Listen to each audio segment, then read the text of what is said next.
Good morning to all. आज फिर से पुट चैप्टर में आगे बढ़ेंगे। आज रोमेदान का क्लास नहीं है ना, तो आज थोड़ा ज़्यादा समय देखेंगे हम ये जो पुट चैप्टर है इसमें। तो कल तक हमने यहाँ पे सूर्यपुट, चंद्रपुट और महापुट, गजपुट इस तरह से लिया है। इतना इतना हमने पढ़ा था और आपने शायद रिवाइज भी किया होगा। आज वैसे मैं डायग्राम भी दिखाते जाऊंगा साथ साथ में। और हो सके तो टेक्स्ट बुक अगर आपके पास है तो साथ में रखिए टेक्स्ट बुक, ताकि आप उसमें डायग्राम साथ साथ में देखते जा सके। हमने यहाँ पे सिलेबस में जिस क्रम से दिया है उस क्रम से नहीं लेके जो अग्नि का क्रम है जिसमें ज्यादा अग्नि है उसको पहले और बाद में जो कम होती जाती है, इस तरह से अग्नि उस क्रम को हमने यहाँ पे पुट में लिया है। तो आप अगर उसी तरह से याद रखेंगे तो आपको याद रखने में भी काफी सरलता हो जाएगी।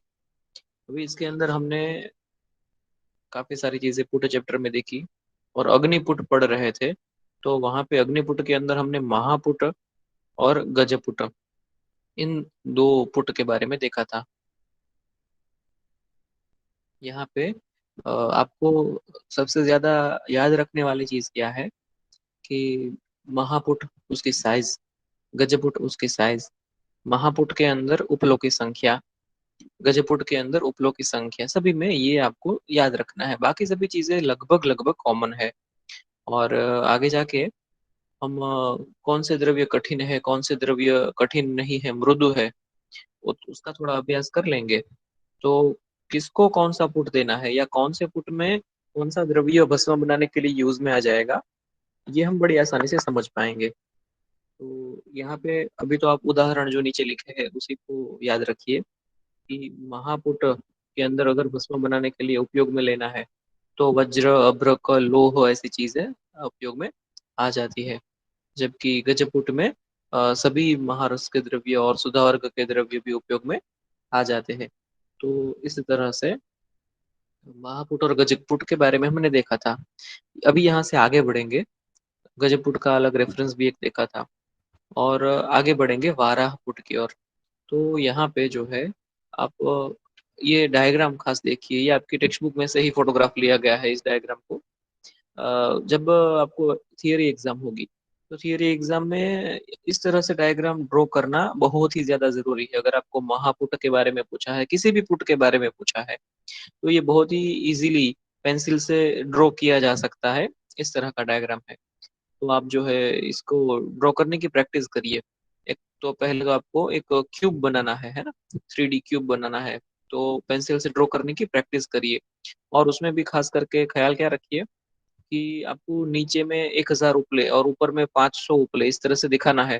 तो जो शराव संपुट को ड्रॉ करेंगे उसका अंतर जो है वो अच्छे से समझ के रखिए कि नीचे में ज्यादा जगह दिखाई है, ऊपर में कम जगह दिखाई है, इस तरह से।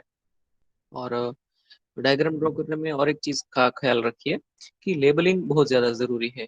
तो यहाँ पे देखिए सभी चीजों का अच्छे से लेबलिंग किया है। काउडंग केक राइट साइड में नीचे लिखा हुआ है, शराव संपुट को लेबल किया है। और फुट के प्रमाण को, 2 हस्त प्रमाण है, 3-3 फुट प्रमाण है, 36 इंच यानी कि 3 फुट, उसको भी सभी जगह अच्छे से लेबलिंग किया हुआ है। ये उपलों की संख्या उसको भी लेबल किया हुआ है।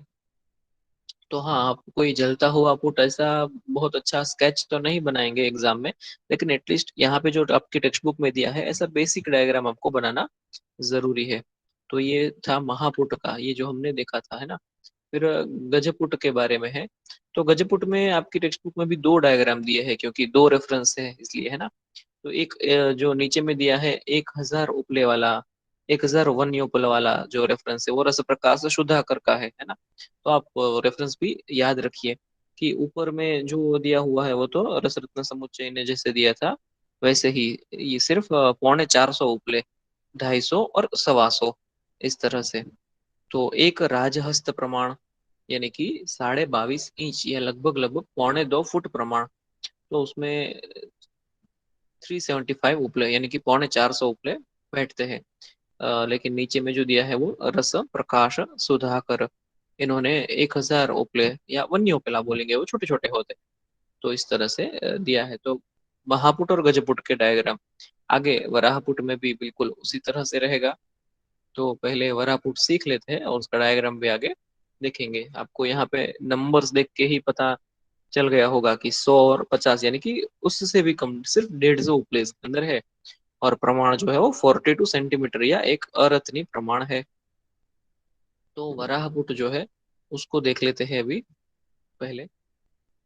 वराहपुट जो है इसके अंदर जो साइज है, या जो गड्ढे की साइज होगी या हमारे पुट की साइज होगी, अगर हमने जमीन के ऊपर बनाया है तो उसका अंदर का माप लेंगे।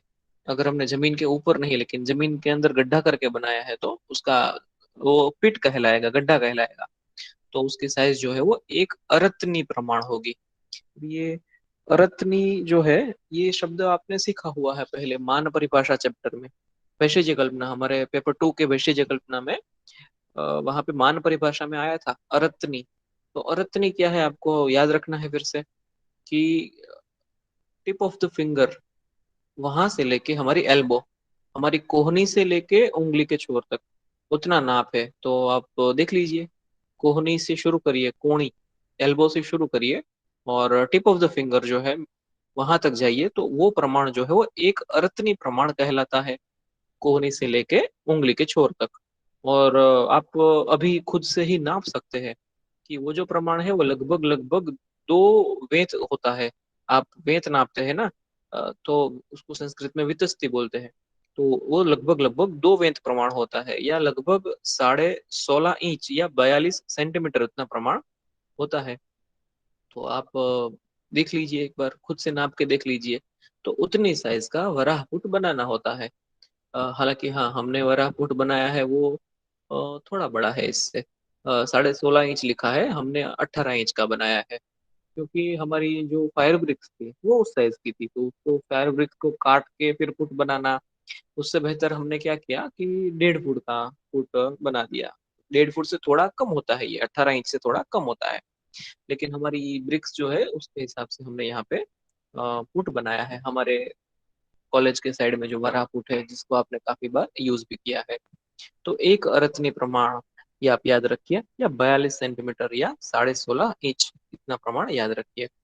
अभी यहाँ पे 150 उपले आ जाने चाहिए, है ना, इतनी सी छोटी सी जगह में। अभी प्रैक्टिकली आपको पता है, आपने इस फुट में बहुत बार उपले भरे हैं, तो 150 उपले तो आते नहीं उसमें, क्योंकि हमारे उपले बड़े होते हैं। हमारे पास जो गाय का गोबर है उसको अच्छे से शेप दे के बड़े बड़े उपले बनाए हुए हैं। जबकि वन्योपला, वन में से जो उपले मिलते हैं, वन में से जो छाना मिलते हैं, छोटे होते हैं, तो वो आराम से बड़ी आसानी से 150 इसके अंदर आ जाएंगे। तो इसके अंदर शराब संपुट के नीचे में 100 उपले रख देने हैं, तो 100 उपले पहले नीचे रख देंगे, बाद में शराब संपुट रखेंगे और ऊपर में 50 उपले रख देंगे। तो ये वराह पुट का माप हुआ है। तो अगर वराह पुट जो हमें देना है, पूर्ण पूरा पुट है, वराह पुट देना है, तो हमें यहाँ पे इस प्रमाण में उपले लेने चाहिए। तो आप क्रमानुसार भी याद रखिए, है ना, जैसे कि महापुट, गजपुट ये तीव्र अग्नि वाले थे, फिर वराहपुट, कुक्कुटपुट ये मध्यम अग्नि वाले हैं। तो महापुट में दो दो हस्त प्रमाण था, गजपुट में एक एक राजहस्त प्रमाण था, फिर वराहपुट में एक अरत्नी प्रमाण है। तो 2 हस्त प्रमाण, एक राजहस्त प्रमाण, एक अरत्नी प्रमाण, इस तरह से उसकी साइज याद रह गई। और उसके जो हीटिंग मीन्स उसके जो उपले हैं, तो जो पहले जो थे उसमें 1500 उपले थे, महापुट में 1500 उपले, फिर गजपुट में 375, 375 उपले। हाँ, रस प्रकाश सुधाकर ने बताया के अनुसार 1000 उपले, वरना 375 उपले गजपुट में। और अभी यहाँ पे 375 से भी कम, सिर्फ 150 उपले। तो वराहपुट कंपेरेटिवली छोटा है, तो सोच लीजिए जहाँ पे 150 उपले या हमारा वराहपुट है, तो उसके मुकाबले महापुट कितना बड़ा होगा, कि जहाँ पे इससे 10 गुने, 150 नहीं 1500 उपले हमारे वराहपुट से 10 गुना बड़ा, ऐसा ये महापुट कहलाएगा। तो यहाँ पे 150 उपले रख के हम अग्नि देते हैं। तो प्रोसीजर जो है वो बिल्कुल अलग नहीं है, एकदम एक समान है, जैसे महापुट और गजपुट में था वैसे ही, कि उपलों को उसके पैटर्न के अनुसार रख दीजिए, पूरा जला दीजिए। पूरा जल जाए तो उसको स्वांग शीत, लेट इट सेल्फ कूल, स्वांग शीत होने दीजिए। और फिर मूषा या फिर शराव संपुट जो भी हमने रखा है वो निकाल के अंदर का मटेरियल कलेक्ट कर लीजिए और फिर चेक कर लीजिए कि भस्म बन गई है या नहीं, भस्म परीक्षा पास करती है या नहीं, वो वारितर है या नहीं, है ना। तो ये जो वराह पुट है, वराह पुट के अंदर कौन कौन सी भस्म, कौन कौन से रस द्रव्य हमें प्रोसेस करने चाहिए, भस्में बनानी चाहिए। जो उसके अंदर है माक्षिक, है ना। माक्षिक वैसे एक बहुत ही कठिन द्रव्य है, लेकिन वराहपुट में प्रोसेस करते हैं। और शंख शुक्ति वराटिका, है ना। शंख, छिपला, शुक्ति, है ना, या और वराटिका यानी कि कौड़ी। तो ऐसे द्रव्य सभी सुधा वर्ग के द्रव्य, आप आगे एक वर्ग पढ़ेंगे सुधा वर्ग, तो कैल्शियम कार्बोनेट वाले सभी डेरिवेटिव्स यहाँ पे आते हैं, जो सभी समुद्र में से मिलते हैं वो सभी। और एक है मृग श्रृंग, है ना। तो मृग श्रृंग का भी भस्म बनाते हैं। ये भी एक हमारा रसद्रव्य है। मृग यानी कि हिरण, डियर। जो मृग यानी कि हिरण, तो हिरण का जो सिंग होता है, एक्चुअली हिरण का नहीं, साबर का सिंग लेते हैं हम। हिरण की जैसे ही एक प्रजाति है साबर, तो उसकी जो सींग होते हैं, साबर सींग, जो उसके सींग होते हैं, वो सींग हम ले लेते हैं और उसकी भी हम भस्म बनाते हैं। तो वो बहुत ही यूजफुल होती है सूखी खांसी में या फिर ऐसी जगह पे। श्रृंग भस्म, तो ये मृग श्रृंग, मृग यानी कि हिरण, हिरण या फिर उसकी प्रजाति साबर, साबर की हम, या उसको बारासिंगा बोलते हैं हिंदी में, बारासिंगा या फिर साबर बोलते हैं गुजराती में। तो साबर सिंगा, तो उसके सींग लेके फिर उसकी भी भस्म बनाते हैं हम। तो उसको वराहपुट में हमें पकाना चाहिए। वराहपुट में जो अग्नि मिलती है, उसमें वो अच्छी तरीके से भस्म बन जाती है। तो ये वराहपुट का फोटोग्राफ है। तो सॉरी, वराहपुट का डायग्राम है। तो ये जो डायग्राम है, इसमें आप वैसे तो एक समान ही क्यूब दिखा देना है वहां पे, है ना। कि लेकिन उसमें जो साइज है हमें दिखानी है एक अरत्नी प्रमाण, एक अरत्नी, या फिर ब्रैकेट में लिखेंगे 16.5 इंच या फिर 42 सेंटीमीटर। और उपलों की संख्या जो है वो नीचे में 100, ऊपर में 50, इस तरह से उपलों की संख्या रखेंगे। तो नीचे में आपने देखा है कि हर बार हम पुट देते हैं तो कम से कम एक लेयर या फिर दो लेयर बना देते हैं, और ऊपर में फिर थोड़े से उपले रखते हैं। तो इसी तरह से यहाँ पे हमेशा नीचे में ज्यादा उपले रहेंगे, ऊपर में थोड़े कम उपले रहेंगे। तो ये वाराह पुट के बारे में था। फिर आगे हम देखने वाले हैं कुक्कुट पुट के बारे में। तो डायग्राम में ही आपको पता चलता है कि ये तो कुछ अलग ही अरेंजमेंट है यहाँ पे। कुछ गड्ढा नहीं है, कोई फायर का स्ट्रक्चर बनाया हुआ नहीं है। तो वो क्या है वो आगे देखेंगे कुक्कुट पुट के बारे में। तो कुक्कुट, ये शब्द से आप क्या समझते हैं, है ना, मैं जानना चाहूंगा। आप चैट में बताइए कुक्कुट मतलब क्या होता है। संस्कृत आपको थोड़ा बहुत आता होगा, है ना, आपने सीखा है फर्स्ट ईयर में। तो कुक्कुट जो है, आप उसका मीनिंग चैट में बताइए, तब तक हम कुक्कुट पुट पढ़ेंगे। तो देखिए यहाँ पे साइज एंड शेप में क्या लिखा है, सबसे पहले ऑन ग्राउंड सरफेस। तो यहाँ पे अब तक हम बात कर रहे थे कि कोई गड्ढा या फिर कोई फायर ब्रिक्स से बनाया हुआ स्ट्रक्चर, है ना। तो ऐसा कुछ नहीं है यहाँ पे। कोई गड्ढा नहीं बनाना है, कोई स्ट्रक्चर नहीं बनाना है, लेकिन जमीन पे ही ये पुट दिया जा सकता है। तो डायरेक्टली जमीन के ऊपर ही, तो जमीन में एक एरिया बस हम तय कर लेते हैं कि इतना एरिया, और उतना एरिया में हम उपले रख देते हैं और फिर पुट देते हैं। तो यहाँ पे कोई भी फिजिकल स्ट्रक्चर बनाने की जरूरत नहीं है। कोई ब्रिक्स की जरूरत, फायर ब्रिक्स की जरूरत नहीं है, कोई गड्ढा खोदने की जरूरत नहीं है। लेकिन हम क्या करेंगे कि जमीन के ऊपर एक मार्किंग कर लेंगे। जमीन जो फ्लैट सरफेस रहेगी, हमारे पास खुली जमीन रहेगी, तो वहां पे एक मार्किंग कर लेंगे सर्कुलर एरिया में। तो सर्कुलर एरिया में 2 विथ डायमीटर, 2 विथ यानी अगेन जो हमने पहले देखा था वही एक अरथनी। आप देखिए यहाँ पे क्या लिखा है, 2 वितस्ती, लगभग 16.5 इंच या 42 सेंटीमीटर। यहाँ पे भी सेम है, 16.5 इंच या 42 सेंटीमीटर। तो एक रत्नी यानी कि 2 वितस्ती। आप माप के देखिए, है ना, आपके कोहनी से उंगली तक का माप जो है वो 2 वेंत माप होगा, 2 वेंत या 2 वितस्ती। तो वो वही प्रमाण है। लेकिन यहाँ पे स्क्वायर नहीं है, यहाँ पे सर्कल है। स्क्वायर माप नहीं है यहाँ पे। हमें कोई गड्ढा नहीं खोदना है, एक जमीन के ऊपर एक सर्कल बना देना है। तो 2 वेंत प्रमाण में या फिर कोई एक ऐसा सर्कल बनाएंगे जिसकी त्रिज्या 1 वेंत प्रमाण हो, 1 वितस्ती प्रमाण, या उसका जो डायमीटर है, रेडियस नहीं लेकिन डायमीटर, वो 2 वितस्ती प्रमाण, लगभग लगभग 42 इंच प्रमाण, 42 सेंटीमीटर प्रमाण में रहेगा।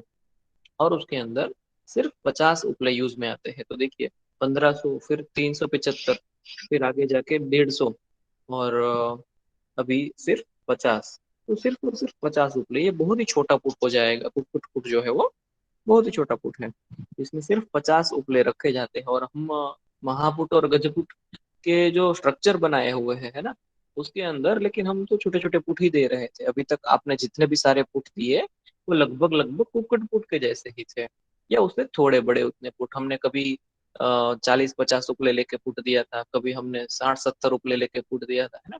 तो इस तरह से हम पुट दे रहे थे, तो जैसे हमारा द्रव्य, जैसे हमारी जरूरत, इस तरह से हम पुट देते थे। तो यहाँ पे सिर्फ 50 उपले लेके पुट देना है, लेकिन कैसा करना है, नीचे में थोड़े उपले बिछा देना है, some cow dung cakes on the surface. तो जमीन की सतह के ऊपर थोड़े से उपले बिछा देते हैं, एक लेयर या दो लेयर बना देते हैं।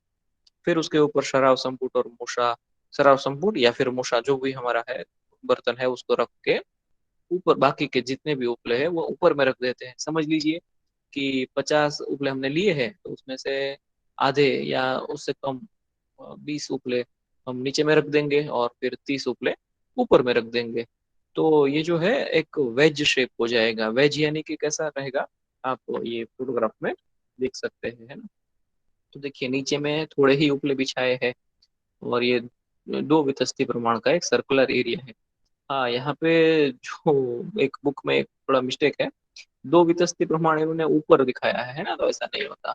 2 वितस्ती प्रमाण उसके सर्कल के डायमीटर में रहेगा।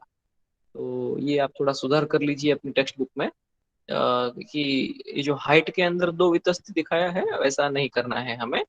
हमें जो 2 वितस्ती करना है वो वर्टिकल नहीं, हॉरिजॉन्टल दिखाना है। तो वैसा 2 वितस्ती प्रमाण रहेगा। तो आप अगर एग्जाम में कहीं भी पूछा जाता है या आप नोट्स बनाते हैं, तो उसमें थोड़ा सा ये करेक्शन कर लीजिए कि यहाँ पे 2 वितस्ती ऐसा वर्टिकल नहीं दिखाना है, लेकिन हॉरिजॉन्टल दिखाना है। तो इस तरह से वहां पे नीचे में थोड़े उपले रख देते हैं, फिर शराब संपुट रख के बाकी के सारे ही उपले ऊपर में रख देते हैं। तो ये एक छोटा पुट, ये एक कुक्कुट पुट कहलाता है।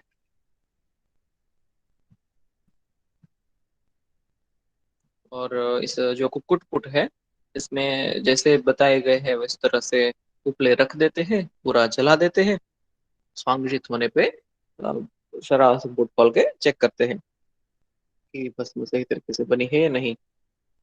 अभी यहाँ पे खास आप नोटिस कीजिए, खास ध्यान दीजिए कि कुक्कुट में देखिए यूज पूरा ही चेंज हो गया है। यहाँ पे जो द्रव्य भस्म बनाने के लिए यूज में आते हैं वो बिल्कुल ही चेंज हुए हैं। पहले में आपको सुधा वर्ग के सारे द्रव्य, यानी कि ये कोडी या फिर शंख या फिर शुक्ति वो दिख रहे थे आपको, माक्षी अभ्रक ऐसे कठिन द्रव्य दिख रहे थे। अभी यहाँ पे बहुत ही नरम द्रव्य आ गए हैं। कुक्कुट में देखिए स्वर्ण, रजत, पन्ना, है ना। तो ऐसे सभी द्रव्य, ये तो सभी धातु है या फिर रत्न है ना। स्वर्ण और रजत धातु है, और वो भी बहुत ही कठोर धातु है, ऐसा तो है नहीं। और पन्ना, पन्ना भी एक रत्न है। तो पन्ना क्या है, ये आप थोड़ा सर्च करिए, है ना। वैसे रत्न वर्ग तो हम पढ़ेंगे, काफी समय है उसको। तो ऐसे सभी द्रव्यों की अगर हमें भस्म बनानी है, सोने की भस्म बनानी है, चांदी की भस्म बनानी है, पन्ना की भस्म बनानी है, स्पेसिफिकली पन्ना लिया है, हीरा नहीं लिया है ना। हीरा या वज्र हमने पहले ही ले लिया। हमने देखिए आगे जो है महापुट में ही वज्र एक रत्न लिया था। रत्न वो एक जेमस्टोन है, वज्र। तो उसकी भस्म बनाने के लिए काफी बड़े पुट की जरूरत पड़ती है, लेकिन उसके मुकाबले एक दूसरा एक जेमस्टोन है, पन्ना। तो पन्ना जो है उसकी भस्म बनाने के लिए उतने बड़े पुट की जरूरत नहीं पड़ती। तो ऐसी जो आसानी से भस्म बन जाती है, या कुछ ही पुट में या थोड़े ही अग्नि में, कुछ कम अग्नि में ही भस्म बन जाती है, वहां पे हमें स्वर्ण, रजत ऐसे द्रव्यों का उपयोग करके कुक्कुट पुट में हम भस्म बना सकते हैं। फिर कुक्कुट पुट जो है उससे आगे, इसका डायग्राम तो दिखाया मैंने आपको। उससे आगे कपोत पुट है ना। तो कपोत पुट, अगेन आप चैट में बताइए कि कपोत मतलब क्या होता है। कपोत ये संस्कृत शब्द है, तो इसका मीनिंग क्या होता है कपोत। तो यहाँ पे भी एक एरिया जो है वो जमीन के ऊपर ही लेना है, लेकिन 2 वितस्ती प्रमाण ऐसा भी नहीं बताया यहाँ पे। एक छोटा सा एरिया ले लेना है, क्योंकि क्योंकि यहाँ पे उपलों की संख्या बहुत ही कम है। 50 उपले भी नहीं है यहाँ पे सिर्फ 8 उपले है। Total 8 cow dung cakes. तो कहाँ पे महापुट है ना, 1500 उपले, फिर 375 उपले, फिर 150 उपले, ओके, कुक्कुट इज हैन और चिकन, कपोत इज डव। तो सही आंसर है, दोनों ही आंसर आपके सही है। तो यहाँ पे 1500, फिर 375, बाद में 150, फिर 50, और अभी तो ये मंद अग्नि वाला है ना, इस कोई तीव्र अग्नि वाला या मध्यम अग्नि वाला नहीं है। तो आप क्रम में भी यहाँ पे देखिए कि तीव्र अग्नि या मध्यम अग्नि नहीं, लेकिन मृदु अग्नि वाले पुट के बारे में बात कर रहे हैं हम। महापुट गजपुट, जिसमें 1500 और 375 उपले थे। फिर वराहपुट कुक्कुटपुट, जिसमें 150 और 50 उपले थे, है ना। तो तीव्र या मध्यम अग्नि उसमें मिल पाती थी। अभी मृदु अग्नि, एकदम ही मृदु अग्नि वाले पुट है। तो उसमें पहला है कपोत, कपोत यानी कि डव। तो या फिर कबूतर भी बोल सकते हैं। तो कपोत जो है उसके नाम से जो पुट है वो बहुत ही छोटा पुट है, जमीन के ऊपर देना है, एक जमीन की सरफेस के ऊपर, लेकिन सिर्फ और सिर्फ 8 उपले लेके ये पुट देना है। तो सोचिए, सिर्फ 8 उपले लेके उसको जलाना है, तब जाके भी हमारी भस्म हम उतनी कम अग्नि में भी बना सकते हैं, द्रव्य वैसे रहेंगे। तो 8 उपले ले लेते हैं, उसमें नीचे में 2 उपले रखते हैं, और शराब संपुट या मूसा रख के बाकी के 6 उपले ऊपर रख देते हैं। हाँ, मैंने यहाँ पे रिमेनिंग लिखा है, लेकिन रिमेनिंग 6 ऐसा लिखना चाहिए था। तो टोटल 8 काउडंग केक लेते हैं, नीचे में 2 काउडंग केक्स रख देते हैं जमीन के ऊपर, और ऊपर में बाकी के 6 रिमेनिंग 6, तो वो वहां पे ऊपर में रख के फिर उसको जला देते हैं। तो अगेन ये वेज शेप बन जाएगा। तो जो शेप है वो आपको डायग्राम में दिखेगा, ये कुपोतम पुटम। तो यहाँ पे देखिए, नीचे में 2 उपले रखे हैं, आपको शायद मेरा कर्सर भी दिख रहा होगा। तो नीचे में 1 उपला और 2 उपला, इस तरह से 2 रखे हैं ना, और उसके ऊपर शराब संपुट रख के बाकी के 6 उपले, आपको यहाँ पे 4 दिख रहे हैं, 2 पीछे के साइड में है। तो इस तरह से कपोत पुट में भी हम भस्म बना सकते हैं। तो बहुत ही थोड़ी अग्नि यहाँ पे जरूरी रहेगी, तो उस समय पे हम वहां पे कपोत पुट का उपयोग करेंगे।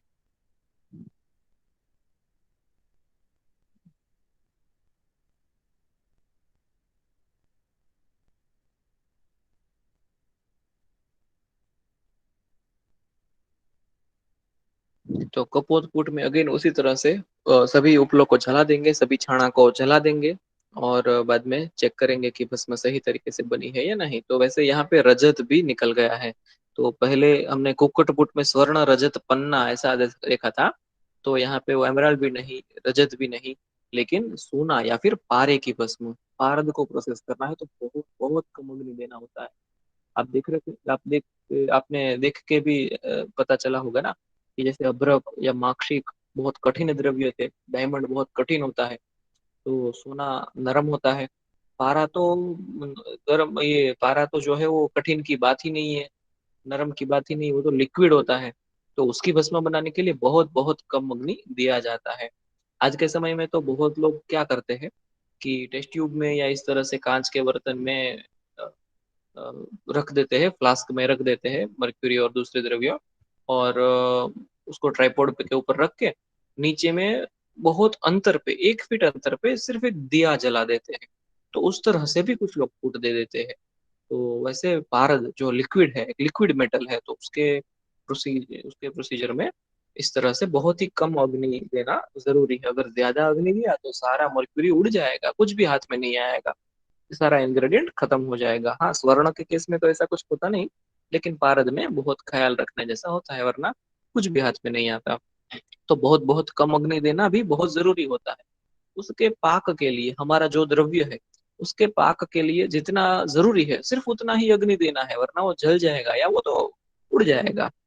तो वैसा एक ये कपोतपुट, जिसमें सिर्फ 8 उपले देने हैं, नहीं 50, वहां पे 50 उपले नहीं देने, 150 नहीं देने, 375 नहीं देने, सिर्फ 8 उपले, और थोड़ा सा अग्नि देना है।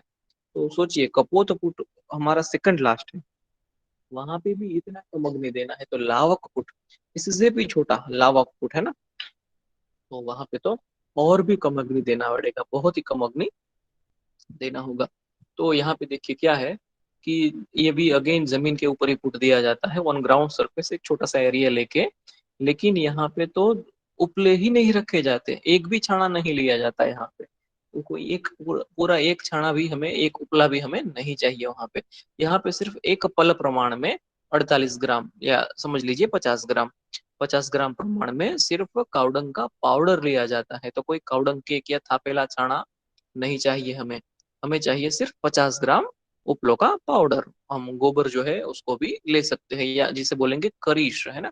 तो करीश को भी हम ले लेंगे। तो जो गोबर का चूर्ण है, गोमय चूर्ण, उसको सिर्फ 50 ग्राम या 48 ग्राम प्रमाण में लेके, या फिर उसके बदले हम धान्य की भूसी भी ले सकते हैं, जो हस्क है, या तुष है, तुष यानी कि धान्य की भूसी, वो भी 50 ग्राम प्रमाण में लेके जला देंगे तो भी चलेगा। तो उसको जमीन के ऊपर रख देते हैं, और उसके ऊपर हमारा शराब संपुट या मूसा या जो भी हमने बर्तन लिया है जलाने के लिए, समझ लीजिए। अभी इसमें जो शराब संपुट वाला है ना, 50 ग्राम सिर्फ गोबर है, तो उसमें हमारी कोई बड़ी सी मिट्टी की तावड़ी तो होगी नहीं।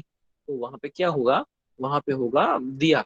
तो दिया होता है ना, हम दिवाली में दिया जलाते हैं, तो वो दो दो दिए रहते हैं, छोटे छोटे दिए, या फिर दिया नहीं, लेकिन दिया नहीं बोलेंगे, उस मिट्टी के बर्तन को क्या बोलते हैं, हम कोड़िया बोलते हैं। तो दो कोड़िया रहते हैं, और उसी के अंदर हम ये लावक फुट दे देते हैं। तो हाँ, वो भी शराव संपुटी कहलाएगा ना। एक दिया है सीधा रखा है, उसके ऊपर एक दिया उल्टा रख दिया है, या एक कोड़िया नीचे सीधा, ऊपर एक कोड़िया उल्टा रखा है, वो भी एक संपुट ही बन जाएगा। छोटा सा शराव बन जाएगा 50 ग्राम उपलों को जलाने के लिए, या फिर छोटी सी मूषा का भी उपयोग कर सकते हैं। तो यहाँ पे देखिए, ऊपर में कुछ भी फ्यूल नहीं है, यहाँ पे सिर्फ और सिर्फ नीचे में है, क्योंकि वो पाउडर है। तो हमारे मूषा या सराव संपुट के ऊपर नहीं रखना है कुछ भी फ्यूल, सिर्फ जमीन के ऊपर थोड़ा सा फ्यूल रख के, फ्यूल यानी कि काउडंग पाउडर या फिर तुषा रख के उसको जला देते हैं। और सब जल जाए, यानी कि अग्नि उसको पूरी मिल जाए, तो फिर उसको हम पुट दिया है ऐसा समझते हैं। यानी कि पारद, पारद जैसे बहुत ही मृदु द्रव्य या लिक्विड है, खासकर ये लावक पुट तो पारद में ही दिया जाता है, या गंधक झारण में, इस तरह से कहीं पे तो हम उपयोग करते हैं। तो वहां पे जो है इस तरह का लावक फूड दिया जाता है। इसका डायग्राम भी आप अच्छे से दिख लीजिए, लावक फूड, है ना। तो आपकी टेक्स्ट बुक में भी देख सकते हैं, वरना यहाँ पे स्क्रीन पे भी देख सकते हैं। तो लावक फुट में ऊपर में कोई फ्यूल नहीं है, हमारा जो बर्तन है वो शराव संपुट है या फिर मूषा है। तो फ्यूल जो है, जो ईंधन है, वो सिर्फ और सिर्फ उसके नीचे में है। तो यहाँ पे वैसे तो डायग्राम में फ्यूल जो है वो बड़ा स्ट्रेट दिखाया है पाउडर, लेकिन ऐसा तो होता नहीं है ना। आप समझ सकते हैं कि अगर हमें गोबर का पाउडर रखना है, तो वो यहाँ पे आपको मेरा कर्सर दिख रहा होगा, तो यहाँ पे ऐसा ऐसा स्ट्रेट तो हम रख नहीं सकते, है ना। तो यहाँ पे ऐसा स्ट्रेट नहीं रख सकते, वो एक जो है ढेर के स्वरूप में, एक ढगली के स्वरूप में ही रहेगा वहां पे। तो लगभग लगभग 50 ग्राम या 48 ग्राम, उतने प्रमाण में हम यहाँ पे फ्यूल लेके फिर उसको जला देते हैं। तो बहुत बहुत कम अग्नि की जरूरत रहती है, या फिर मैंने आपको बताया अभी, वो दिया जला के भी कर कर सकते हैं। तो स्पिरिट लैम्प के ऊपर, या फिर सिर्फ एक दिया जला के बहुत ही कम, और वो भी दिया भी कैसा, 1 फुट अंतर पे जला के कांच के फ्लास्क में या टेस्ट टेस्ट ट्यूब में, ट्राइपॉड के ऊपर हम उसको अग्नि दे सकते हैं। लेकिन हमें बस इतना समझना है, यहाँ पे बहुत बहुत मंद अग्नि की जरूरत है। उतनी अग्नि ही जरूरत पे पाक देना है, उससे ज्यादा अग्नि दी तो ये सब नष्ट हो जाएगा, हमारा द्रव्य खत्म हो जाएगा। तो वहां पे हमें लावक पुट में बहुत ही कम अग्नि देना है, या सिर्फ एक पल प्रमाण में करीश चूर्ण, गोमय चूर्ण, वो वहां पे देना है।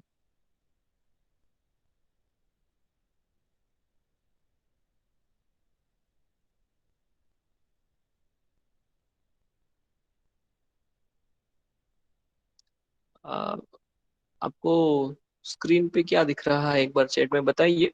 शायद मेरा ये पीसी का कनेक्शन स्लो दिखा रहा है। लावक पुट का स्लाइड दिख रहा है क्या अभी, या फिर लावक पुट का फोटो दिख रहा है ना। ओके, तो मैं, आप 1-2 मिनट वेट करिए, मैं कनेक्शन को थोड़ा सेट करता हूँ फिर से। मे भी इंटरनेट कनेक्शन स्लो होगा केबल में।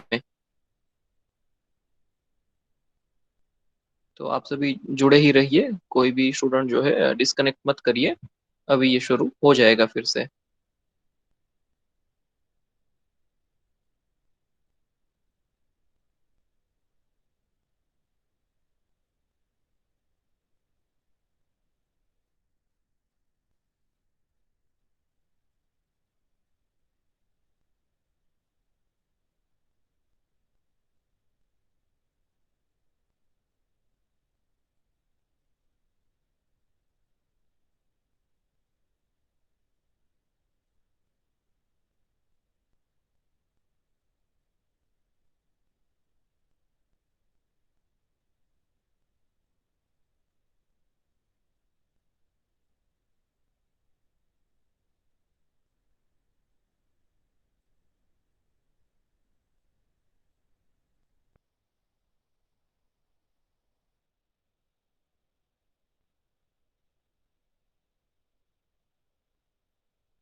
ओके, तो स्क्रीन फिर से दिखने लगा होगा अभी आप सभी को।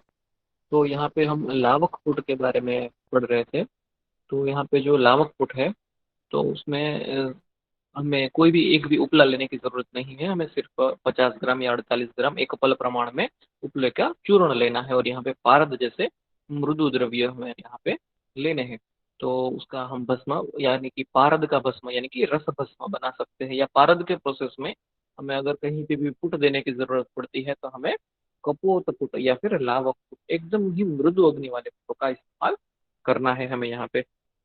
आगे और कुछ पुट है, तो ये देखिए, यहाँ पे अग्निपुट, अग्निपुट के अंदर डायरेक्ट हीटिंग, वो हम पढ़ रहे हैं। तो यहाँ पे 6 तरह के पुट के बारे में है। महापुट, गजपुट, वाराहपुट, कुक्कुटपुट, कपोतपुट, लावकपुट। तो इन छह के बारे में हमने, छह के छह के बारे में हमने पढ़ लिया है यहाँ पे। और फिर उससे आगे भी कुछ और पुट है, तो उसके बारे में भी देखेंगे। आपके सिलेबस में भी वो सब पुट के बारे में दिया हुआ है। और महापुट से लेके लावक पुट तक क्रम अनुसार आप याद रखिए, इसी क्रम अनुसार याद रखिए आप। और उससे आगे भी कुछ और भी पुट है, तो जिसके बारे में भी हम आज देखेंगे।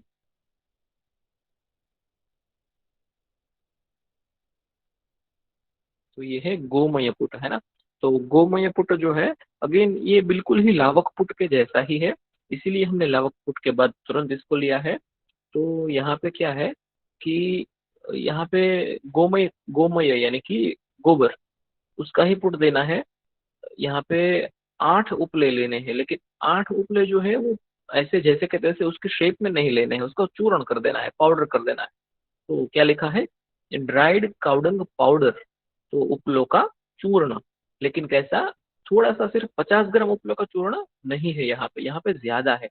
8 उपलों का चूर्ण लेना है। तो 8 उपले जैसे हम कपोत पुट में लेते हैं वैसे उतना प्रमाण में, लेकिन वहां पे उतना प्रमाण में संख्या में उपले नहीं लेने, लेकिन उसका चूर्ण बना के लेना है। तो 8 उपले 2 बार आएंगे, है ना। 8 उपले आपको गोमय पुट में भी आते हैं, और 8 उपले आपको कपोत सेकंड लास्ट पुट में भी आते हैं। लेकिन कपोत पुट में पूरे जैसे उसके शेप में ही उपले लिए जाते हैं, जबकि गोमय पुट में उसका पाउडर कर दिया जाता है। और यहाँ पे जो है जो डायग्राम है वो आपको कैसा दिखेगा कि लावक पुट के जैसा ही जमीन के ऊपर उसका चूर्ण रखना है, लेकिन सिर्फ और सिर्फ नीचे में नहीं है। यहाँ पे जो चूर्ण है वो नीचे और ऊपर दोनों जगह पे मिलेगा आपको। तो ये गोमय पुट का जो डायग्राम है वो आप अच्छे से समझ लीजिए कि लावक पुट के जैसा ही, लावक पुट के जैसा ही पाउडर यहाँ पे गोबर, गोबर या फिर गोबर, उसका पाउडर लेना है। लेकिन वो इक्वल टू 8 वन्योपला, 8 वन्योपला यानी कि 8 उपले के जितना पाउडर लेना है। ऊपर हमने जो देखा था सिर्फ एक षोडशी का यानी कि 48 ग्राम, इतना कम पाउडर नहीं लेना है, कुछ ज्यादा। तो यहाँ पे 8 उपलो जितना पाउडर हमें लेना है।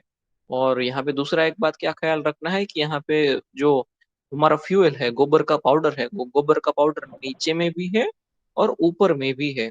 तो लावक वोट में वो नहीं था, लावक वोट में सिर्फ नीचे में है ना, चाहे वो मूषा हो चाहे वो सराव शराव हो, इसमें सिर्फ नीचे में पाउडर था। तो जबकि यहाँ पे अलग है, गोमय फुट में ऊपर और नीचे दोनों जगह पे फ्यूल, क्योंकि हमने ज्यादा फ्यूल लिया है, हमने 8 उपलों का फ्यूल लिया है। तो वो ज्यादा जगह में, नीचे में और ऊपर में सभी जगह पे रहेगा। और इस तरह से अगर हम जला देते हैं तो उसको गोमय फुट ऐसा कहा जाएगा। और गोमय फुट जो है इसके अंदर हम अगेन, वो मृदुपुट ही है, कपोत या लावक पुट के जैसा ही है, मृदुपुट ही है। तो हम यहाँ पे इसका उपयोग पारद की भस्म बनाने में या फिर रस भस्म बनाने में उसका उपयोग करेंगे। तो इस तरह से भी कुछ पुट दिया जा सकता है, उसको गोमय पुट बोलते हैं। तो इस तरह से अलग अलग पुट क्यों, है ना। तो वो अगेन वो क्या होता है कि हमारा द्रव्य कौन सा है, हमारा द्रव्य कौन सा है, समझ लीजिए कि पारद है, सिर्फ उतना नहीं, लेकिन हमारा द्रव्य कैसा है, सॉरी कितनी क्वांटिटी में है। तो उसके ऊपर भी हमें ज्यादा या कम फ्यूल की जरूरत पड़ती है। तो उसके हिसाब से हम गोमय पुट इस्तेमाल करना या लावक या कपूर, वो हम डिसाइड कर सकते हैं। तो ये अगेन ये भी एक डायरेक्ट हीट की है, डायरेक्ट हीट का ही पार्ट है अग्निपुट के अंदर। और फिर यहाँ से शुरू होते हैं इनडायरेक्ट हीट। तो यहाँ पे इनडायरेक्ट हीट के कुछ पुट है यहाँ पे। तो आप गोमय पुट है ना, वो भी आप कंसिडर करिए डायरेक्ट हीट के अंदर। और फिर अग्निपुट के अंदर कुछ इनडायरेक्ट हीट की बात है। तो आपने ये वाला स्लाइड आपने याद रखना है कि सूर्यपुट चंद्रपुट के बाद अग्निपुट जब आपने शुरू किया, तो अग्निपुट में इनडायरेक्ट हीटिंग की भी बात थी कि सैंड बाथ या फिर सॉल्ट बाथ इस तरह से, यानी कि गरम गरम रेत या गरम गरम नमक के अंदर इनडायरेक्टली उसको गर्म किया जाता है। डायरेक्टली सराव संपुट को गर्मी नहीं दी जाती, डायरेक्टली मूषा को गर्मी नहीं दी जाती। तो इनडायरेक्ट हीट की जो बात है वो आगे से शुरू होगी, वालुका पुट से शुरू होगी। तो ये जो 6 पुट है, महापुट से लेके लावक पुट तक के 6 पुट, ये 6 डायरेक्ट हीट के पुट है। और उसके बाद जो गोमय पुट है, हमने एक देखा गोमय पुट 7वां, वो भी डायरेक्ट हीट वाला ही पुट है। और आगे वालू का पुट जो है वो इनडायरेक्ट हीट वाला पुट है। तो मैं समझता हूँ कि अगर काफी सारा आज हमने देख लिया है, 4 5 पुट के बारे में आज हमने देखा है ना, तो अगर यहाँ तक रखेंगे तो भी ठीक है। अगर आप चाहते हैं तो हम कंटिन्यू कर सकते हैं। तो या फिर इनडायरेक्ट हीटिंग वाले जो पुट है वो कल हम देखेंगे। इसमें वालू का पुट है, भांड पुट है, भांड पुट या फिर उसी को कुंभ पुट बोलते हैं, फिर भूधर पुट है। तो इस तरह से कुछ पुट है और बाद में और कुछ चीजें हमें सीखनी है, तो वो हम कल सीखेंगे। ऐसा करते हैं, आज यहाँ तक रखते हैं। लेकिन जितने भी पुट हमने सीखे आज है ना, तो इन सभी का रिवीजन जो है आप बहुत अच्छे से करिए, क्योंकि थियरी में आपको ये लिखना है। तो आपको कैसे लिखना, डायग्राम कैसे ड्रॉ करना, उसकी प्रैक्टिस आप जरूर करिए। वराह पुट, कुक्कुट पुट, कपोत, लावक, ये 4 पुट और एक गोमय पुट, उतना हमने देखा है। वालू का पुट और बाकी की चीजें हम आगे देखेंगे। और ये जो डायग्राम है ये आपकी टेक्स्ट बुक से ही लिए गए हैं। तो इसको ड्रॉ करिए, पेंसिल से ड्रॉ करने की प्रैक्टिस करिए। तो प्रैक्टिस करेंगे तो आपको ये दो दो चार बार ड्रॉ करेंगे तो आपको ये आ जाएगा। अगर कभी प्रैक्टिस ही नहीं की और सीधा एग्जाम में आ गया तो फिर मुश्किल हो जाएगी आपको, क्योंकि ये बहुत बार एग्जाम में पूछा जाता है। सिर्फ सिर्फ डायग्राम भी पूछा जाता है, या फिर क्वेश्चन के अंदर डायग्राम के साथ में आंसर लिखना, ऐसे भी होता है। तो आज यहाँ तक रखते हैं। सभी स्टूडेंट्स अटेंडेंस भेज दीजिए चैट के अंदर।